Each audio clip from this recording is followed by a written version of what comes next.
Welcome back to Gubsretrogames. Today we got our box from Video Games Monthly in. If you guys don't know, Video Games Monthly is a subscription service where you can tell them what consoles you own, what games you already have, and they'll send you a box every month with games that you don't have.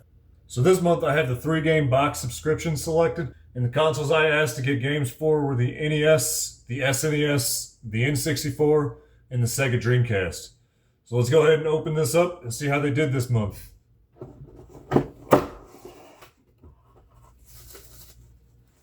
So right on the top, I got a Yoshi and Birdo sticker. So every month, VGM tries to throw in a little gift, whether it's a sticker, a pen, something. And this month, I got that.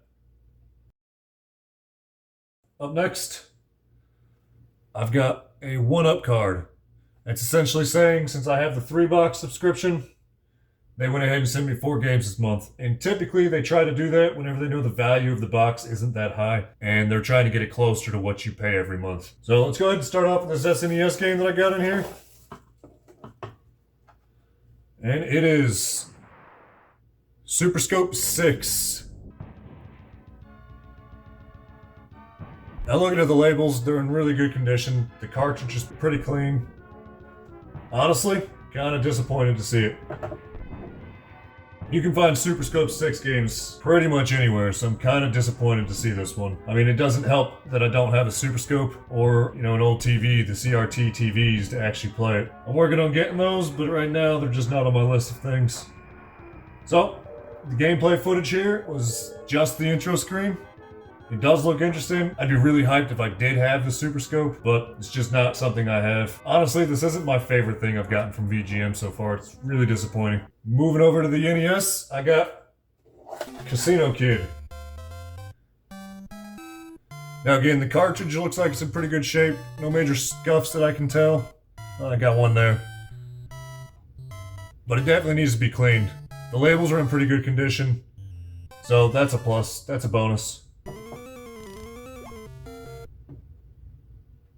So Casino Kid is a casino game featuring blackjack and poker. You kind of just walk around the casino floor looking for your next opponent, which is really just trying to figure out what table you're supposed to be playing at that point of the game. You start with a bankroll of 500 and the goal is to win 1 million through a series of opponents in order to challenge the Casino King. You can talk to the random people, but they don't really have a whole lot of helpful information. They'll give you a name of who you're looking for sometimes, but you don't know the names of these characters or where they are in the casino, so it's just kind of you wandering around aimlessly until you find the right one. Casino games aren't really my kind of thing. I like being able to walk around from table to table, honestly. It made it a little bit different than rather just selecting what game I wanted to play. But the fact that I couldn't just play at any table kind of made it a little frustrating. It's also not my favorite one, but it is one more that I can check off the NES games, so that's a win.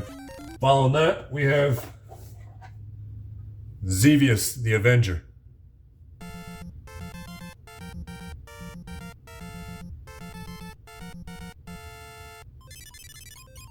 So looking at this cartridge, it's not in bad shape either from what I can tell. The front and back labels are pretty good. You have some residue, a little bit of a leftover sticker here on the top. That might be a little bit of a challenge to get cleaned up without tearing up the label too bad. But apart from that, the cartridge looks like it's in good shape. And you can see the sticker here. You got a barcode. I'll end up taking that one off, as well as probably the security sticker here. I like to open up my games and clean them from the inside out. So that one's going to have to come off because it's blocking the 3rd screw there. But I mentioned before, I like the games that kind of show where they were. So I'll likely keep the video of Property 1 on it, just because I feel like, again, it adds that little bit of history to this individual cartridge. From what I can tell, there isn't really a storyline in the game, but I do love these types of games. The vertical scrolling shoot-em-ups. They've always been fun to me, and I'm not sure I've ever really played a bad one. Overall, I'm pretty happy with this one. And finally, we have another addition to the Dreamcast. Now, it is a loose copy, and it's Sega NFL 2K1.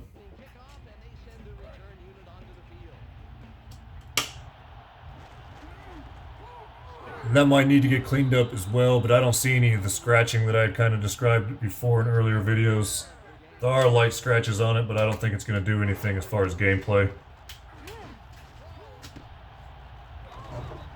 Now, I stand by, I'm not a fan of sports games, but for the Dreamcast, I'll take it. NFL 2K1 is a lot like most football games of the era, but it wasn't bad. When I was younger, I did play a Madden for the N64 a lot. I don't remember which one, but this reminded me a lot of that one. The graphics, the gameplay, it just kind of threw me back 20 years when I'd play game after game. It was fun playing, but honestly, I probably won't play this one too much. Well, that's it for this month, guys. What do you think?